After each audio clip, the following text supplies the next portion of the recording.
Meten Gunung Ratu merupakan balai yang mengikuti peletakan sesuai dengan arah mata angin dalam penyebutan masyarakat setempat.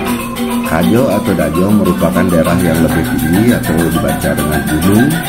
Untuk Bali Selatan merupakan sebutan bagi arah utara, dan untuk Bali Utara merupakan sebutan bagi arah selatan.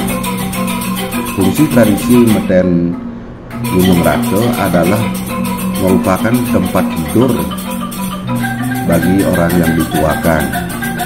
Fungsi tradisi lainnya ditemukan sebagai ruang untuk melahirkan, ruang tidur untuk anak gadis, serta ruang tempat penyimpanan benda-benda pusaka atau gedong simpan.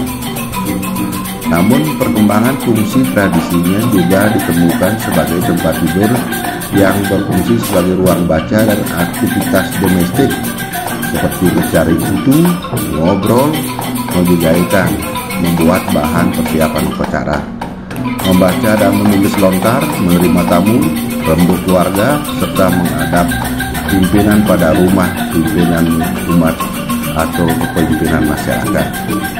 Pada perkembangannya, Meten Gunung Ratu dengan tambahan toilet, ruang kerja modern, ruang TV, dengan tambahan jendela dan bukaan yang cukup luas untuk serta memakai bahan-bahan baru.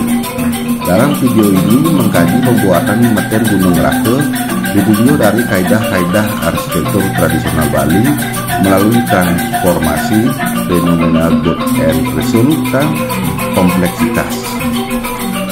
Transformasi Meten Gunung Ratu saat ini mengarah pada resultan yang membenarkan yang masih mengikuti kaidah-kaidah arsitektur tradisional Bali dan sesuai dengan nilai-nilai keyakinan masyarakat Bali. Dengan demikian terlihat bahwa perkembangan arsitektur Meten Gunung Ratu mampu mengakomodasi perkembangan masyarakat Bali.